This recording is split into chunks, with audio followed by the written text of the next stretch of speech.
Look की किताब में हम लोग दूसरे अध्याय का 25 से लेकर के हम 35 इस वचनों को हम लोग पढ़ेंगे। प्रभु का वचन इस प्रकार कहता है, दूसरे अध्याय का, लूक की किताब में दूसरे अध्याय का 25 से लेकर के हम 35 तक। यरूशलेम में शमौन नामक एक मनुष्य था और वो मनुष्य धर्मी और भक्त था और इस्राएल की शांति की बाट जो रहा था और पवित्र आत्मा उस पर था और पवित्र आत्मा द्वारा उस पर प्रकट हुआ कि जब तक वो प्रभु के मसीह को देख न लेगा तब तक मृत्यु को न देखेगा।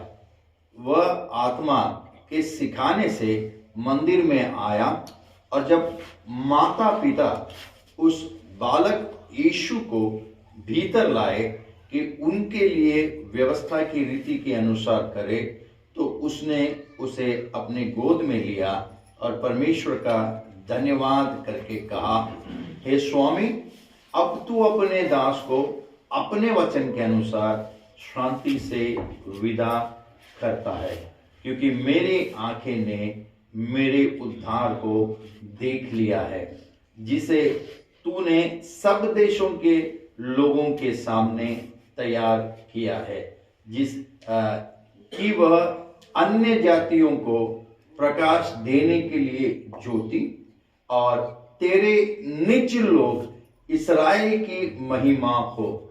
उसका पिता और उसका माता इन बातों से जो उसके विषय में कहा जाता था आश्चर्य करते थे। तब शमौन ने उनको आशीष देकर उसकी माता मरियम से कहा, देख, यह तो इस्राएल में बहुतों के गिरने और उठने के लिए और एक ऐसा चिन्ह होने के लिए ठहराया गया है जिसके विरोध में बातें की जाएंगी, वरन तेरा प्राण भी तलवार से तलवार से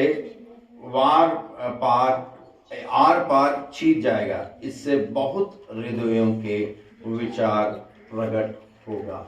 सो यीशु मसीह जो है वो हमारे उद्धार के लिए, बोलो यीशु मसीह हमारे उद्धार के लिए भेजा गया है। दुनिया का सबसे बड़ा चमत्कार, दुनिया का एकमात्र चमत्कार जिसे कहते हैं ना, वो कार्य को करने के लिए, पापी व्यक्ति को धर्मी बनाने के लिए, पापी व्यक्ति को धर्मी पिता से जोड़ने के लिए, पापी व्यक्ति को मौत से बचाने के लिए, पापी व्यक्ति को पिता के दंड से बचाने के लिए, पापी व्यक्ति को सबसे ऊंचे पर बिठाने के लिए। ये एक ऐसा चमत्कार है जो चमत्कार बहुत लोग नहीं जान पा रहे हैं, उसके मूल्य को वो नहीं जान पा रहे हैं। देखिए, एक व्यक्ति के पास में, एक गरीब व्यक्ति जब खोदता है और उसको एक बिना पॉलिश किया हुआ हीरा मिलता है ना, तो उस हीरे की कीमत को वो नहीं जानता। लेकिन जब वो जौहरी के पास में ले जाता है तो जौहरी इसकी कीमत को जान लेता है, क्योंकि उसको जब वो पॉलिश करता है तो वो अब्जों के उस मूल्य को वो पाता है। तो हम भी एक अच्छे जौहरी बन करके हमको यीशु मसीह के उस जन्म के बारे में जानना बहुत ज़रूरत है। तो वो तब जानेंगे जब हम परमेश्वर के इस वचन से उसके जन्मने की बात को हम समझेंगे, क्योंकि उसका जन्मना ही हमारे लिए एक स्वर्ग के द्वार को खुलना है। जब तक वो नहीं जन्मा था हमारे लिए एक ही द्वार खुला था। कौन सा द्वार मालूम है? कौन सा द्वार? नरक का द्वार। कौन सा द्वार? हम सब नरक के हकदार थे, दंड के हकदार थे। वो ही एक द्वार खुला था, लेकिन यीशु मसीह के जन्म से हमने उस द्वार को बंद पाया, स्वर्ग के द्वार को खुला पाया। हमें ये बहुत बहुत जानना जरूरी है। ये क्रिसमस का महत्व कलीसिया को और इस संसार में क्या है, आज हम उसको थोड़े विस्तार से हम समझने वाले हैं। सबसे पहला देखिए, क्रिसमस ये एक सारे संसार के लिए उद्धार का प्रचार है। ये क्या है? बोलो, उद्धार का प्रचार है। क्यों? क्योंकि जो जन्मा है वो हमें अनंत जीवन देने के लिए आया है। क्या देने के लिए आया है? वो अनंत जीवन देने के लिए आया है। मतलब सारे मानव जाति को। ऐसा नहीं है कि भैया मसीह एक कौम है, जात है, नहीं। हम मसीह जात नहीं थे, मसीह जात नहीं है, मसीह एक मार्ग है। हम तो भटके हुए थे, अपनी मन मर्जी से थे, हम अपने ही काम करते थे, ना किसी की सुनते थे, ना अपनी सुनते थे, ना किसी के माता पिता की सुनते थे। तो दुनिया की कहाँ सुनेंगे हम लोग? तो हम ऐसे थे, हम बोलते हैं अड़ंगे थे हम, भाई किसी के भी अधीन नहीं होने वाले व्यक्ति थे। तो ऐसे व्यक्तियों को एक अनंत जीवन देने के लिए, देखिए अब देखो, माता पिता की बात जो नहीं मानता है ना, तो उनके माता पिता के मुंह से एक ही चीज निकलेगा, बर्बाद हो जाएगा। क्या हो जाएगा? कोई है क्या? कोई माता पिता बोलेगा क्या जिसके बात को माना नहीं है, उसके वो बच्चे को माता पिता बोलेगा क्या तथास्तु आशीर्वाद भव? ऐसा कोई बोलेगा क्या? क्या बोलेंगे? तुरंत उनको गुस्सा आएगा, तुरंत वो मुंह से ये बोलेंगे बर्बाद हो जाएगा, तुम कहीं का नहीं रहेगा। हम ऐसे ही थे, क्योंकि हम पाप में ही जन्मे थे, हम किसी के अधीन नहीं थे, तो हम नरक की ओर जाने वाले थे। लेकिन वो आया है मेरे जैसे सबसे भयंकर पापी को, वो अनंत जीवन देने आया है। वो जन्मा है हमें अनंत जीवन देने के लिए। हम जन्मे हैं मरने के लिए। कितने लोगों को मालूम है कि हम लोग मरने के लिए ही जन्मे? हम लोग को मालूम है कि हम मरने वाले हैं? सबको मालूम है। सबका जन्म तारीख होता है, उसके साथ साथ में मरण तारीख मालूम नहीं होता है, इसके लिए मालूम है कि मरने वाले हैं। लेकिन हम जो मरने के लिए ही, हमारे ऊपर एक मौत का जो सिक्का डाला गया था, उसको मिटा करके अनंत जीवन का वो हमारे ऊपर में एक मुद्रा वो डालने के लिए आया था। यीशु मसीह का जन्म ना हमारे अनंत जीवन का कारण है। हमें हालेलुया। निकाल के पढ़ेंगे हम लोग पहले थेसलोनियों की किताब में 5वें अध्याय में, पहले थेसलोनियों की किताब में हम लोग 5वें अध्याय में हम लोग 7, 8, 9 इस वचन को हम लोग पढ़ेंगे। प्रभु का वचन कहता है, क्योंकि जो सोते हैं वे रात ही को सोते हैं और मतवाले होते हैं। और क्या होते हैं?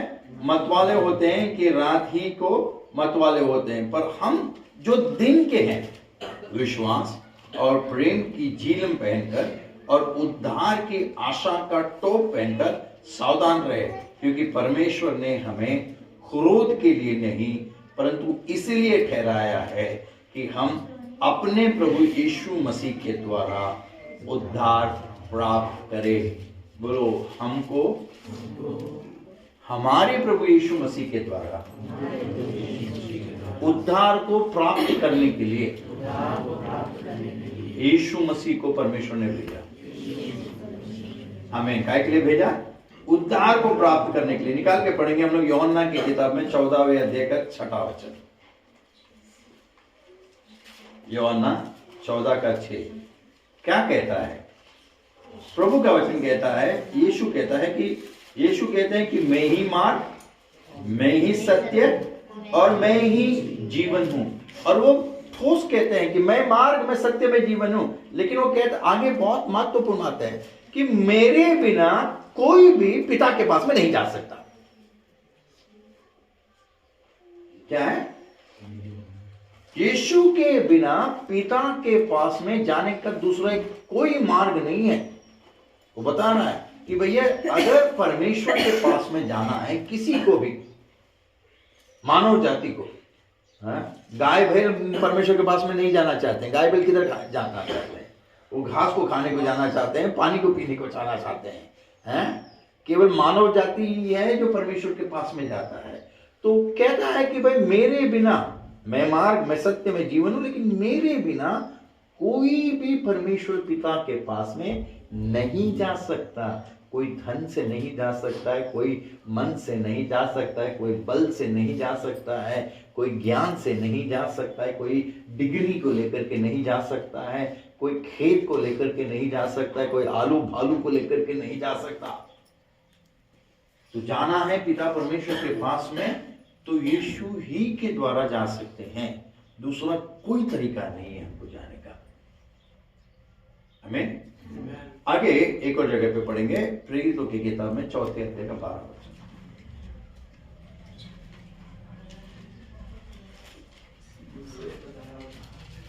प्रभु का वचन कहता है किसी दूसरे के द्वारा, किसी दूसरे के द्वारा उद्धार नहीं है। बोलो, किसी दूसरे के द्वारा उद्धार नहीं, क्योंकि स्वर्ग के नीचे मनुष्यों में और कोई दूसरा नाम नहीं दिया गया जिसके द्वारा हम उद्धार पा सकें। क्या नाम दिया गया है? यीशु ये नाम दिया गया है जिसके द्वारा हम उद्धार को पा सकेंगे। और कोई पैसे को नहीं दिया है। पैसा पैसा पैसा बहुत लोग बोलते हैं। क्या बोलते हैं? पैसा पैसा पैसा पैसा पैसा।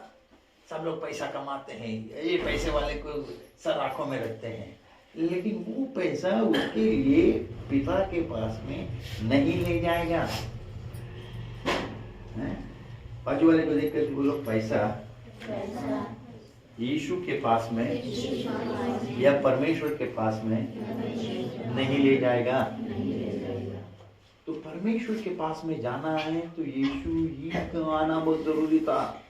बोलो, यीशु को आना मेरे लिए बहुत जरूरी था। कितने लोग विश्वास करते इस बात का? हमें आगे को पढ़ेंगे, पहले तिमोथी की किताब में 1 अध्याय का 15 वचन।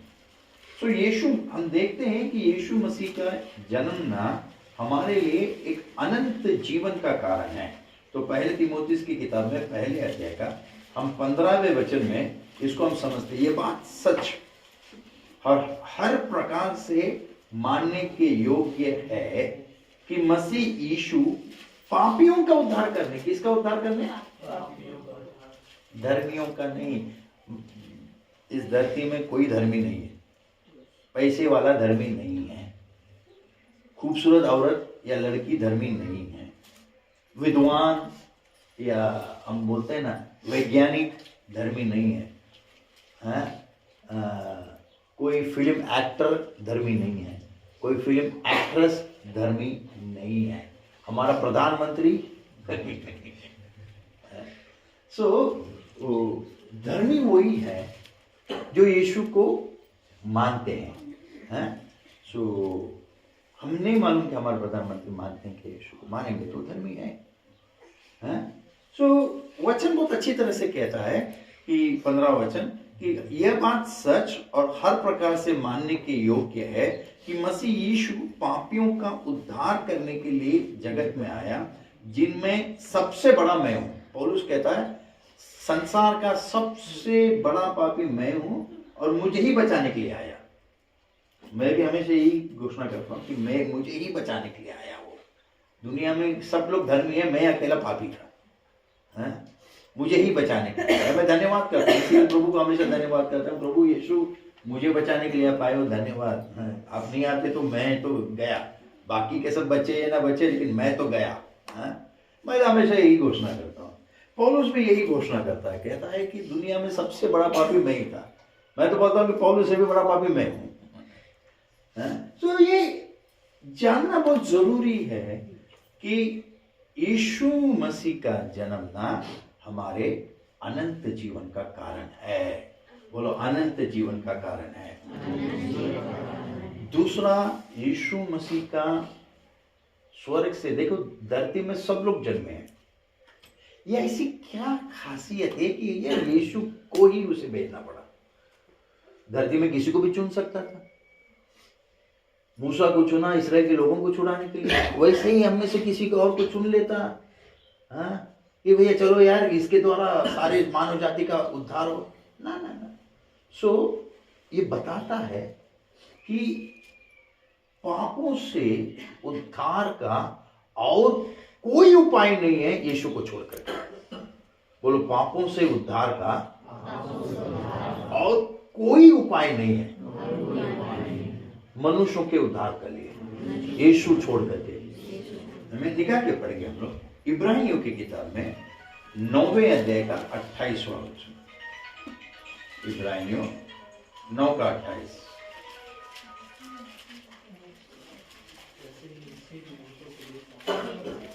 प्रभु का वचन कहता है, हम लोग निकाल कर पढ़ेंगे इब्रानियों की किताब में 9वें अध्याय का 28वां वचन। प्रभु का वचन कहता है, वैसे ही मसीह भी बहुतों के पापों को उठा लेने के लिए एक बार बलिदान हुआ, और जो लोग उसकी बाट जोते हैं उनके उद्धार के लिए दूसरी बार बिना पाप उठाए हुए दिखाई देगा।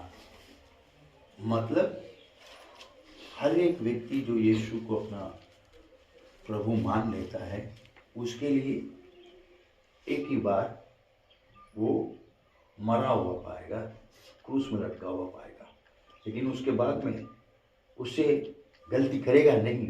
अगर हो गया गलती तो उसको उसके पापों के लिए उद्धार करते हुए पिता के सामने, इसने मेरे ऊपर विश्वास किया, इसे क्षमा कर करके बोलता हुआ पाएगा। आमीन, हालेलुया। सो ये परमेश्वर, ये यीशु को छोड़ और दूसरा कोई उपाय नहीं है। ये बता दिया कि मैं मानव जाति का उद्धार के लिए यीशु को छोड़ दूसरा कोई उपाय नहीं है। एक और जगह पे हम लोग देखेंगे, पहले पत्रस की किताब में 2 अध्याय का 24वां वचन।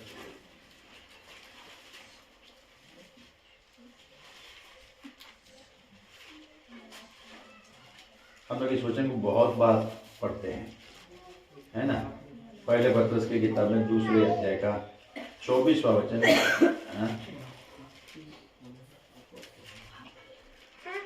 क्या कहता है इसमें? प्रभु का वचन कहता है कि वह आप ही, क्या है वह, नहीं इसको हम पूरा पढ़ेंगे, हम लोग निकाल के पढ़ेंगे। प्रभु का वचन कहता है, वह आप ही हमारे पापों को अपने देह पर लिए हुए क्रूस पे चढ़ गया।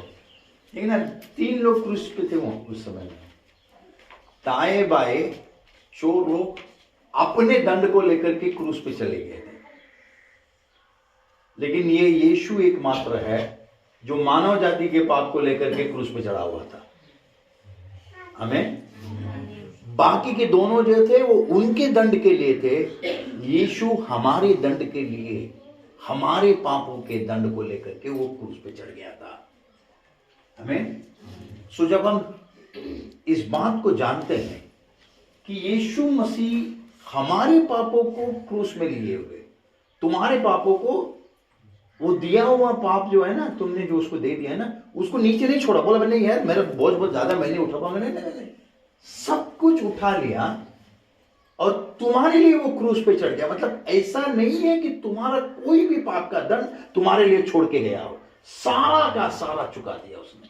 बोलो, सारा का सारा चुका दिया। वचन कहता है कि वो आप ही हमारे पापों को अपने देह पर लिए हुए क्रूस पर चढ़ गया, जिससे, जिसके द्वारा, केवल उसी ही के द्वारा कि हम पापों के लिए मरकर धार्मिकता के लिए जीवन बिताए, और उसी के मार खाने से तुम चंगे हुए हो। आमीन, हालेलुया। इसको अच्छी तरह से ध्यान में रखना। पाप से मुक्ति के लिए भी उसको खून बहाना पड़ा, चंगा करने के लिए भी उसको खून बहाना पड़ा। आमीन।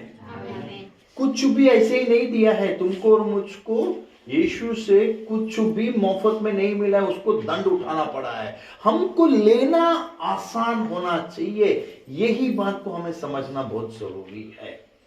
हमें एक और जगह पे हम पढ़ते हैं, पहले पतरस की किताब में 3 अध्याय का 18 वचन क्या कहता है। प्रभु का वचन इस प्रकार कहता है, क्या कहता है, निकाल के पढ़ेंगे हम लोग पहले पतरस की किताब में 3 अध्याय का। इसलिए कि मसीह ने भी अर्थात अधर्मियों के लिए धर्मी ने पापों के कारण एक बार दुख उठाया ताकि हमें परमेश्वर के पास पहुंचाए। वह शरीर के भाव से तो घात किया गया पर आत्मा के भाव से जिलाया गया।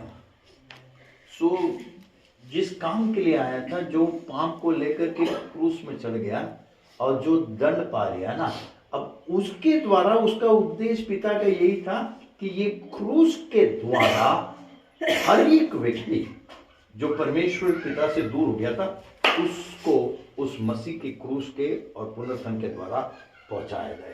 क्रूस हमारे लिए स्वर्ग का द्वार, क्रूस हमारे लिए परमेश्वर के संगति का द्वार खोलता है। परमेश्वर का जन्म पिता से संगति करने का एक द्वार को, एक मौका को, एक जीवन को, एक संगति करने का एक बड़ा एक उपहार को हमारे लिए दे देता है। बोलो यीशु मसीह का जन्म ना हमारे लिए नरक का द्वार बंद करना, स्वर्ग का द्वार खोलना और पिता से संगति करने का एक बहुत बड़ा उपहार दे देना है। लोग बोलते हैं, मसीह लोग, कि हम मुझे पिता के साथ में, मुझे प्रार्थना में, मुझे संगति में, बाइबल पढ़ने में मुझे मन नहीं लगता है। तो उनको अभी तक इस यीशु मसीह के उस बलिदान का ज्ञान नहीं हुआ है।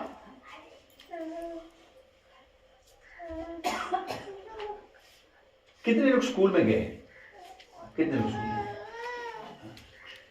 स्कूल में गए हैं ना? अभी मैं बताना चाहता हूं, हम लोगों को पढ़ना लिखना कहां पे सिखाया गया? हाँ, किधर सिखाया गया? स्कूल में सिखाया गया ना। अभी हम लोगों को नौकरी में जब हम जाते हैं तो हम लोग से पहला क्या पूछा जाता है कि भाई तुम्हारा सर्टिफिकेट दिखाओ। पूछा जाता है कि नहीं पूछा जाता है? मैं आप लोगों से पूछना चाहता हूं, जब आप कुछ भी पढ़ने लगते हो जो स्कूल में आपको सिखाया गया, क्या आप उस पढ़ने के पहले उस सर्टिफिकेट को रख करके बोलते हो, देख मुझे पढ़ने को सिखाया गया है, अब मैं पढ़ूंगा? ऐसे बताते हो क्या? कितने लोग बताते हो? कितने लोग बताते हो? बताते हो? क्यों नहीं बताते हो? क्योंकि तुम्हारे अंदर में अब संदेह ही नहीं है।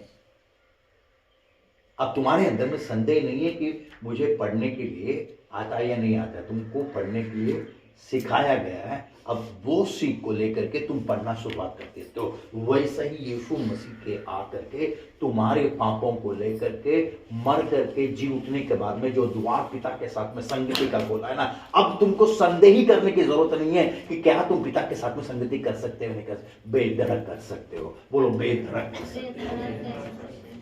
हमें इस बात का हृदय में अच्छी तरह से एक ये हो जाना चाहिए कि तुम परमेश्वर के सम्मुख में जब चाहे तब तुम बेधड़क आ सकते हो।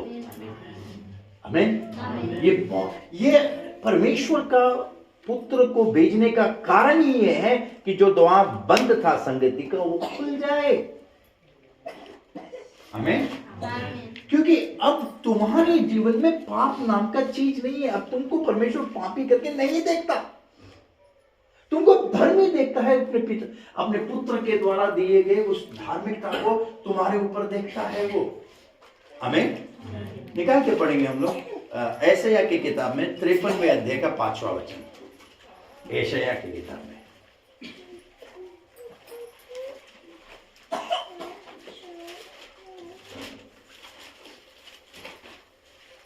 प्रभु का वचन 53वें अध्याय का 5वां वचन में इस प्रकार कहता है, परंतु वो हमारे ही अपराधों के कारण घायल किया गया।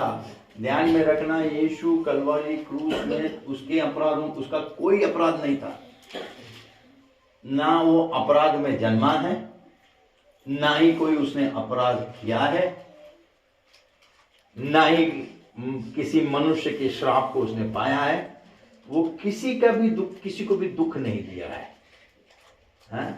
वो कलवारी क्रूस में चढ़ने का एकमात्र काम था हमारा अपराध, बोलो मेरा अपराध, यीशु को क्रूस पे चढ़ा दिया।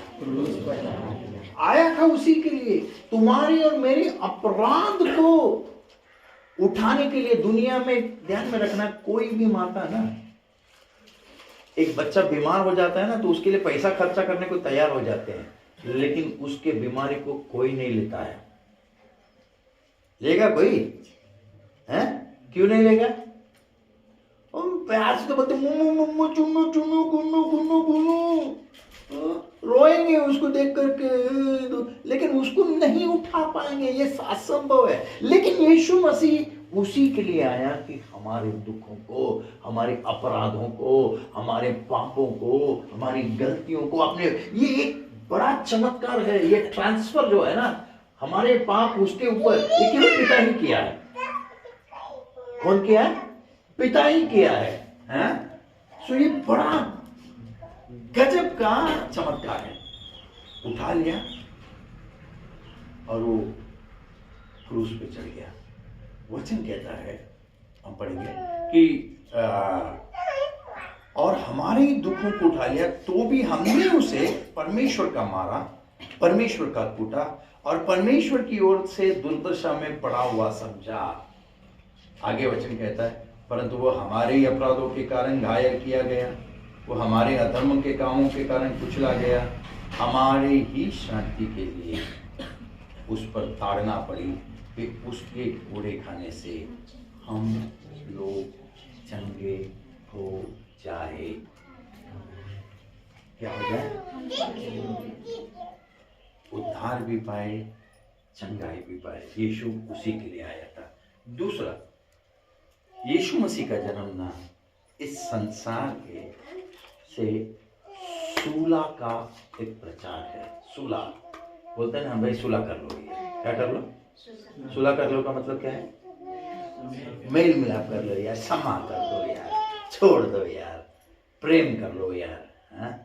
सो ये यीशु मसीह का जन्म ना इस संसार से जो परमेश्वर गुस्सा है, परमेश्वर इस संसार से मतलब संसार के लोगों से वो बहुत क्रोधित था, उससे सुलह किया। किसके द्वारा? यीशु मसीह के द्वारा। निकाल के पढ़ेंगे हम लोग। देखिए, यीशु मसीह का जन्म ही के द्वारा मानव जाति और परमेश्वर के बीच में सुलह हो गया है। सो यीशु मसीह एक क्या बोलते हैं ना उसको, मध्यस्थ, हम उसको क्या बोल सकते हैं, बिचवाई। वो बिचवाई बन करके आया। तो सारे संसार को एक तरफ और पिता का हाथ एक तरफ। बोला भैया ये संसार को लिया और पिता के हाथ में दे दिया। बोला पिता मेरे द्वारा ये क्षमा हो जाए। आमीन, हालेलुया। निकाल के पढ़ेंगे हम लोग पहले तीमुथियुस की किताब में 2 अध्याय का 5वां वचन। यीशु मसीह का जन्मना यह संसार के लिए एक सुलह का एक प्रचार है। पहले तीमुथियुस की किताब में 2 अध्याय का 5वां वचन।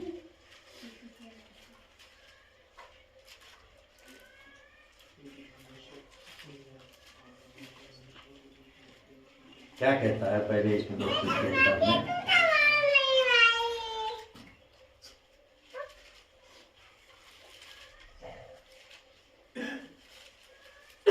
प्रभु का वचन पहले तीमुथियुस की किताब में 2 अध्याय का 5वां वचन इस प्रकार कहता है, क्योंकि परमेश्वर एक ही है और परमेश्वर और मनुष्यों के बीच में भी एक ही बिचवाई है, अर्थात मसीह यीशु जो मनुष्य है।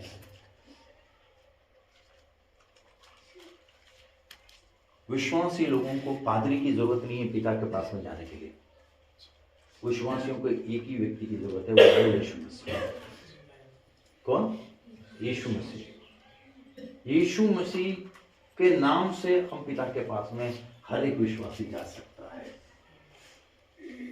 ये व्यक्ति इस बात को जो जान लेता है ना, वो ही व्यक्ति प्रार्थना में अव्वल होता है। तो यीशु मसीह ही है जो मनुष्य और परमेश्वर के बीच में एक बिचवाई बन करके आया है, मध्यस्थ बन करके आया है। निकाल के पढ़ेंगे इब्रानियों की किताब में 8वें अध्याय का 6वां वचन।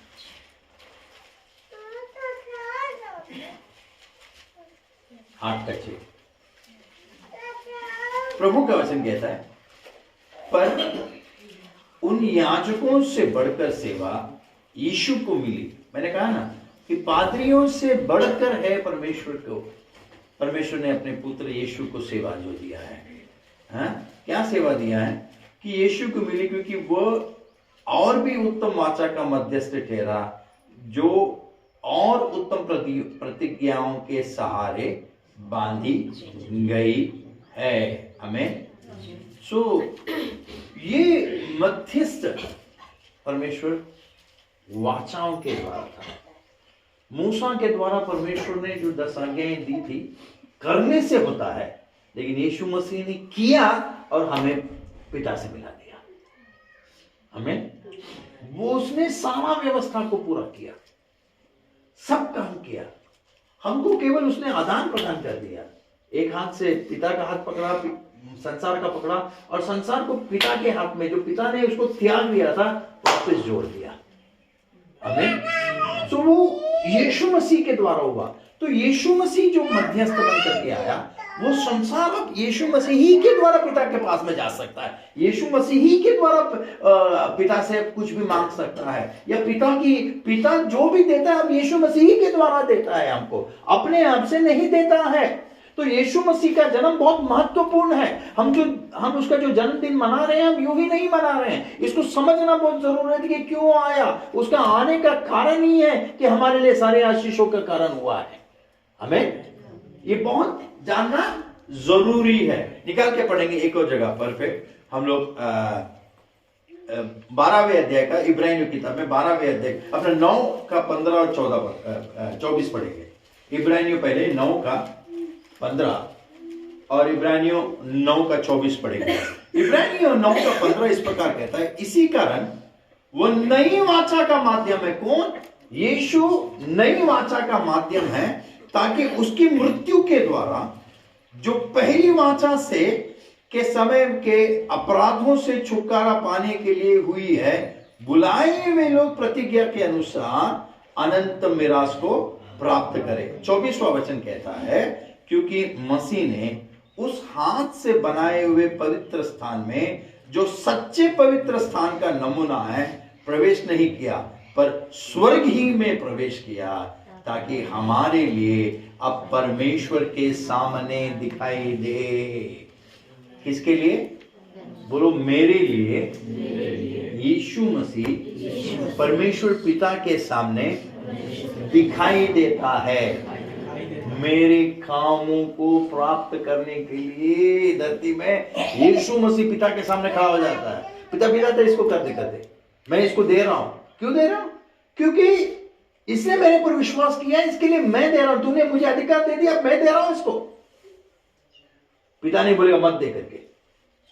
ये अच्छी तरह से ध्यान में रखना है। सो पिता की ओर से जो कुछ भी यीशु को दे दिया, पिता नहीं पूछता कि तूने क्यों दिया, क्योंकि यीशु के ऊपर उसने विश्वास किया, यीशु से मांग लिया, यीशु ने दे दिया हमें। सो वो सामने दिखाई देता है। अब एक और जगह पे पढ़ेंगे, इब्रानियों की किताब में 12वें अध्याय का 24वां वचन। जगत के जब पहला मर्डर हुआ ना, पहला मर्डर किसका हुआ मालूम है? आबेल का हुआ। हमारे आदम के पहला पुत्र का मर्डर हुआ। तो किसने उसका मर्डर किया? आबेल का। कैन ने मर्डर किया।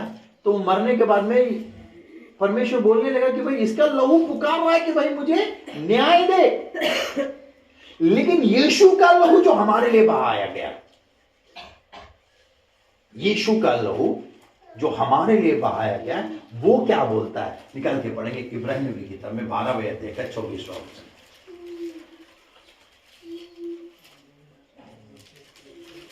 क्या कहता है? वो कहता है और नई वाचा के माध्यम से यीशु और छिड़काव के उस लहू के पास आए हो जो हाबिल के लहू से उत्तम बातें कहता है। हाबिल का लहू पलटा लेने की बातें करता है, यीशु का लहू पिता से उद्धार की बातों को देने का बातें करता है। तो कौन सा बेहतर है? यीशु का लहू हमारे लिए पिता से सारे भलाई को देने की बातें करता है। हमें तो यीशु का लहू हमारे लिए पिता को मजबूर करता है कि हमें जो भी जरूरत है उसको वो दे। हमें पहला यूहन्ना की किताब में दूसरे अध्याय का पहला वचन।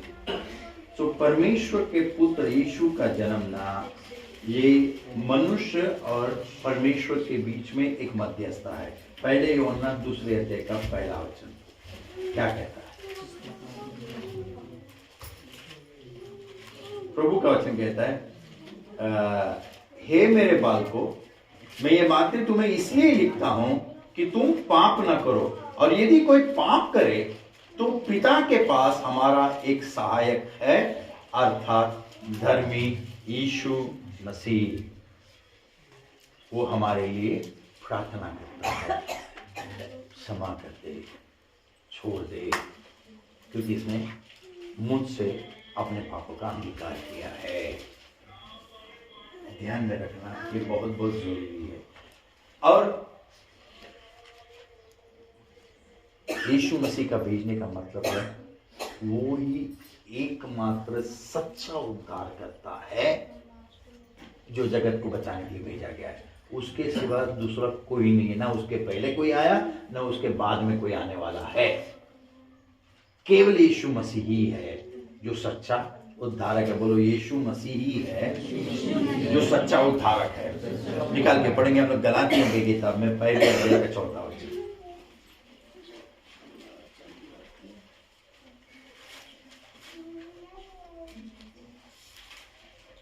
क्या कहता है?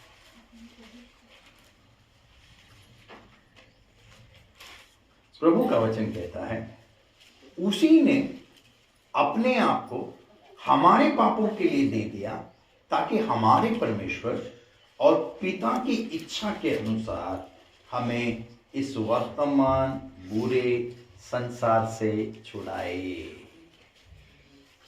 यीशु मसीह को भेज करके परमेश्वर ने वो ऐसा काम किया है जो दुनिया में कोई नहीं कर सकता। बुरे संसार से हमको छुड़ा दिया। बोलो, बुरे संसार से मुझको छुड़ा दिया। इफिसियों 5 का 2। प्रभु का वचन कहता है, और प्रेम में चलो जैसा मसीह ने भी तुमसे प्रेम किया और हमारे लिए अपने आप को सुखदायक सुगंध के लिए परमेश्वर के आगे भेंट करके बलिदान कर दिया। आपको मैं बताना चाहता हूं कि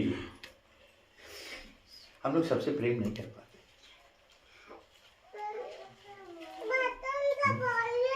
हम लोग सबसे प्रेम नहीं कर पाते। क्यों नहीं कर पाते मालूम है? क्योंकि हम लोगों को प्रेम करना बोले तो अपना इज्जत गंवाना है। प्रेम करना बोले तो अपने आप को छोटा दिखाना है। क्षमा हम लोग नहीं कर सकते किसी को। लेकिन देखो, यीशु मसीह अपना बलिदान को दे करके पिता के लिए एक सुगंध रखेगा। जब हम सबसे प्रेम करना शुरुआत कर देते हैं ना, एक बहुत बड़ा सुगंध परमेश्वर के सामने जाकर के हो जाता है। हम लोगों को झगड़ा करना ही आता है। ना छोड़ो तो का छोड़ो कौन तो का।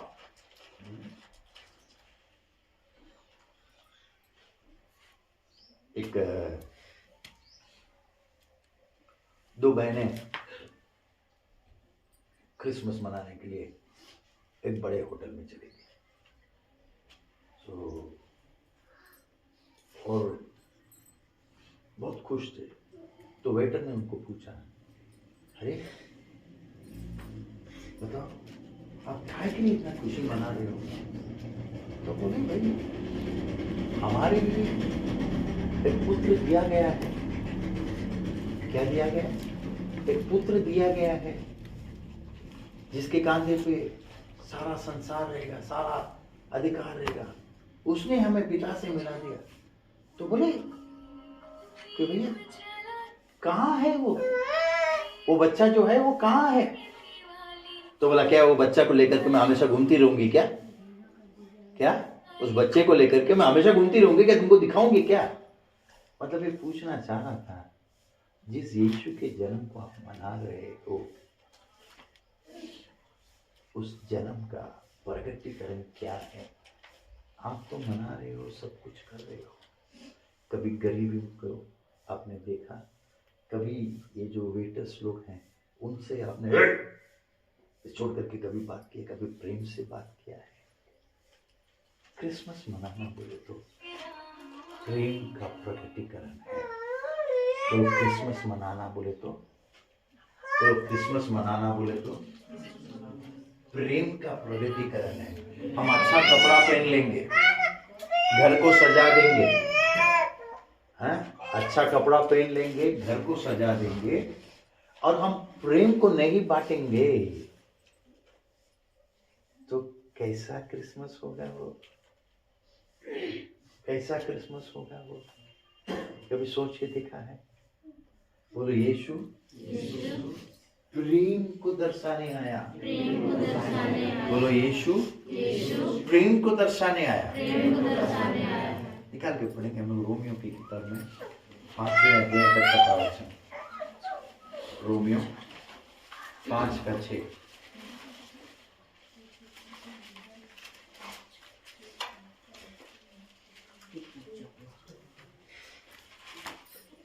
प्रभु का वचन कहता है, क्या कहता है? क्योंकि जब हम निर्बल ही थे तो मसीह ठीक समय पर भक्तहीनों के लिए मरा। किसके लिए मरा? भक्तहीनों के लिए। मतलब हम भक्त नहीं थे जब वो हमारे लिए मरा। अभी है कि नहीं मालूम नहीं। हम कितने लोग भक्त हो? यीशु भक्त कितने लोग? कोई दिखाई नहीं दे रहा। क्या भक्ति है तुम्हारे भैया? तुम्हारी भक्ति क्या है? क्या तुमने किसी को क्षमा किया है? कितने लोग क्षमा करते हो? हैं? थोड़ा सा गलती हो जाए तो मुंह में गाली गलौज सब चालू हो जाता है। नाना प्रकार के माँ बहन की गाली सब कुछ चालू हो जाता है। तो क्या भक्त हो तुम लोग? हैं? भक्त हो? जरा सोच के देखो। संतोष मुझे हाथ दिखा रहे, मुझे बता आपको क्या?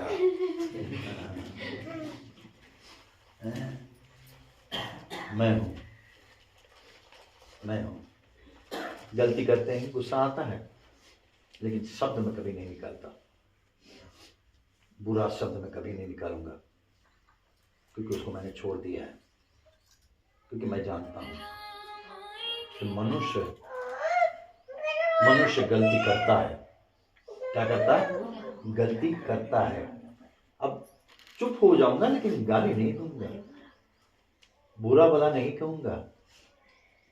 इसी में असलियत छिपा हुआ होता है। तुम्हारे गुस्से के समय में तुम क्या बोलते हो, इसी में तुम्हारी भक्ति छुपी हुई होती है। इसको अच्छी तरह से ध्यान में रखना।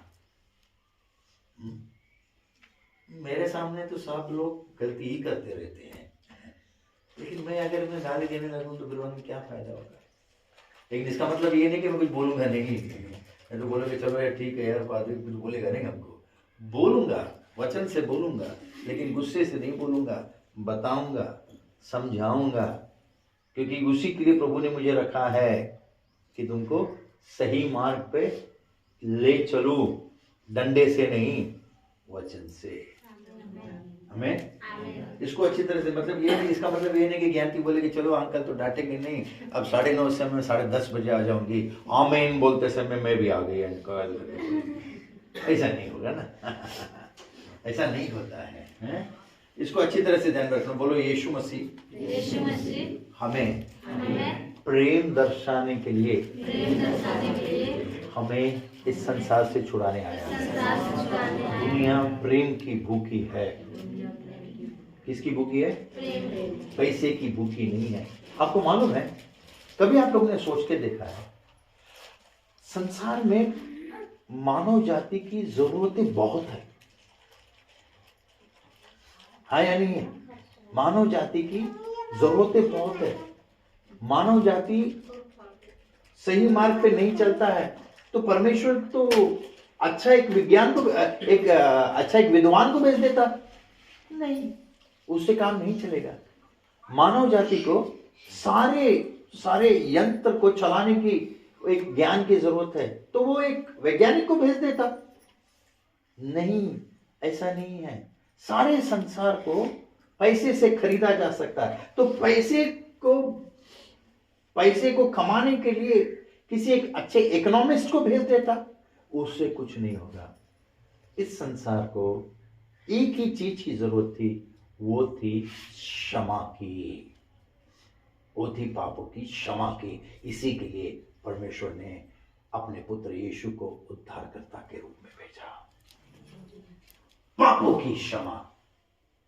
ज्ञान दे सकते हैं, पैसा दे सकता है, लेकिन पापों की क्षमा कोई नहीं दे सकता है, केवल यीशु दे सकता है। और इसी के लिए यीशु को भेजा। यीशु का जन्म पापों की क्षमा के लिए है। बोलो यीशु का जन्म पापों की क्षमा के लिए है।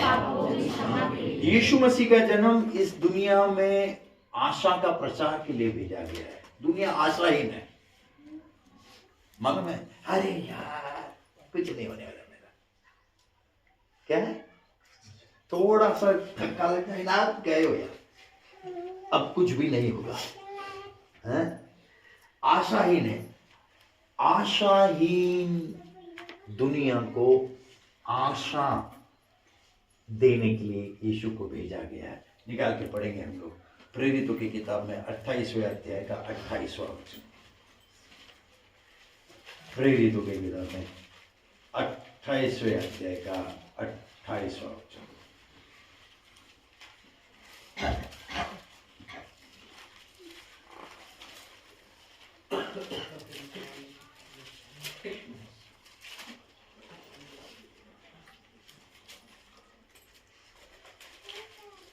अट्ठाईस का 28 कहता है, अतः तुम जानो कि परमेश्वर के इस उद्धार की कथा अन्य जातियों के पास भेजी गई है और वे सुनेंगे। क्या करेंगे? सुनेंगे। काहे के लिए? क्या सुनेंगे?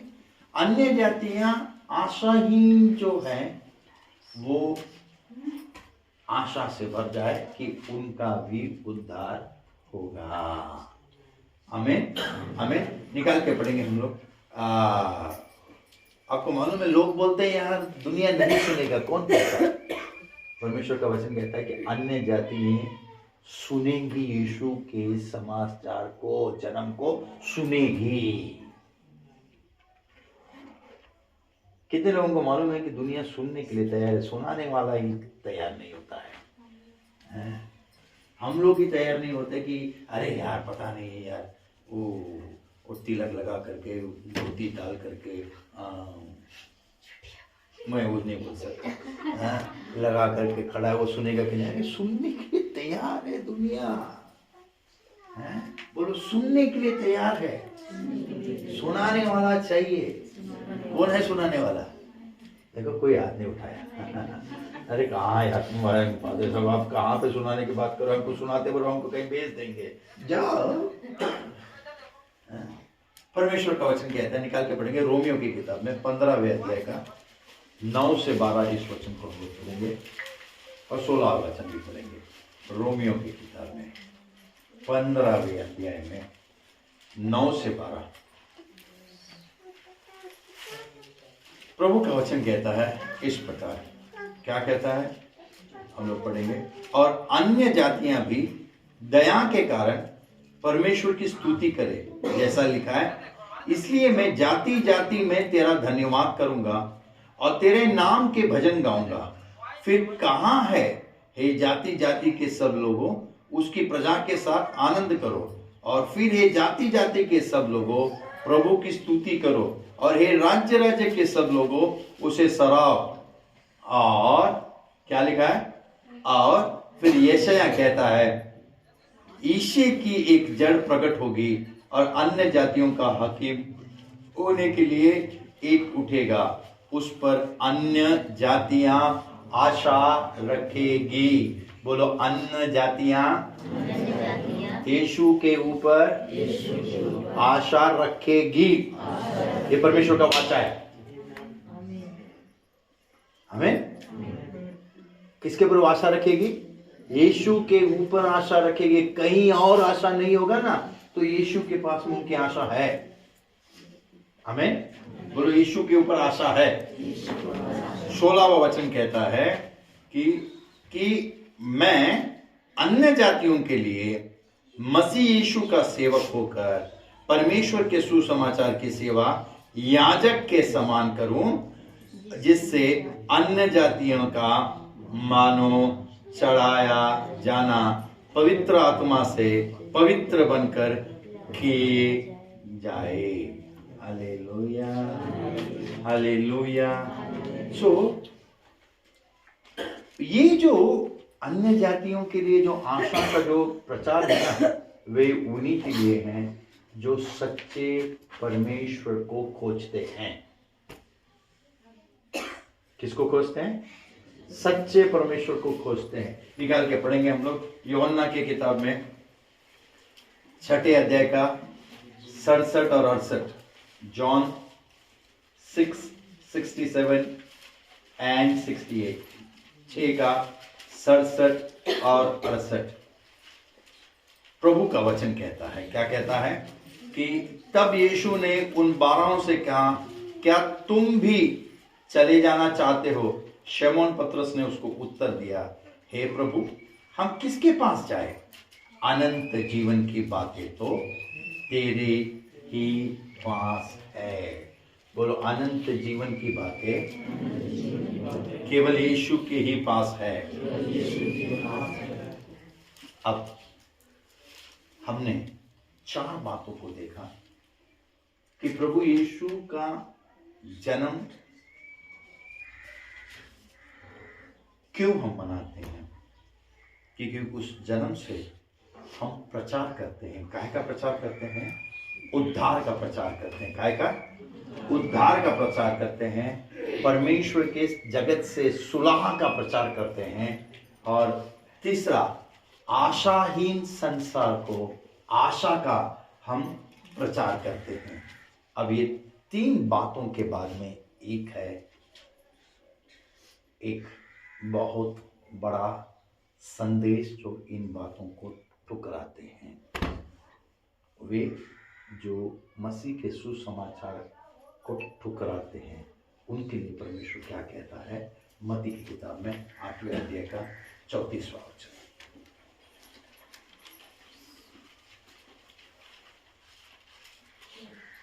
मत्ती 8 का 34। प्रभु का वचन कहता है, क्या कहता है? उसने भीड़ को अपने चेलों समेत पास बुलाकर उनसे कहा, जो कोई मेरे पीछे आना चाहे वह अपने आपे से इनकार करे और अपना क्रूस उठाकर मेरे पीछे हो ले। हमको भी, और बोलो, हमको भी। माफी चाहता हूँ, मरकुस में पढ़ रहा हूँ, मैं मत्ती को पढ़ना चाहता हूँ। माफी चाहता हूँ, मैं एक वार्निंग के लिए बोला था। हाँ, तब सारे नगर के लोग यीशु से भेंट करने को निकल के आए और उसे देखकर विनती की कि हमारे सीमा से बाहर चला जा। जानते हो, लोग नहीं चाहते कि उनके जीवन में कोई चमत्कार हो। लोग नहीं चाहते हैं कि वो सच्चे परमेश्वर को जाने। लोग अपने ताकत से, बल से परमेश्वर को बताना चाहते हैं कि हम हकदार हैं इस चीज को पाने का। हमारा कोई काम हमारे पापों से उद्धार नहीं दिलाएगा, केवल यीशु का ही मौत और पुनरुत्थान हमारे पापों से उद्धार दिलाएगा। सो आज जो सताव हो रहा है इसी के लिए हो रहा है क्योंकि उन्होंने सत्य को जानने से मना किया है। परमेश्वर के पुत्र करके मानने से मना किया है। मेरे प्रियो, ये जल्दी से ही खत्म हो जाएगा। हम आनंद के साथ में, भक्ति के साथ में, चैन के साथ में फिर से अपने कलीसिया में हम बिठाए जाएंगे। आनंद से रहेंगे, आनंदित रहेंगे। हम प्रभु के सम्मुख में हम खुशी से रहेंगे। प्रभु की अनुग्रह से हम ये सप्ताह जा नहीं पाए डीएम से मिलने के लिए, लेकिन मंगलवार को जाने की हम लोग तय कर रहे हैं। सो हम लोग जाएंगे, परमिशन होगा तो हम लोग 25 तारीख को अपने कलीसिया में मिलेंगे, नहीं तो 24 तारीख को हम लोग मीटिंग को बनाने वाले हैं। ठीक है, तो हम लोग ऊपर बनाएंगे। इसके बाद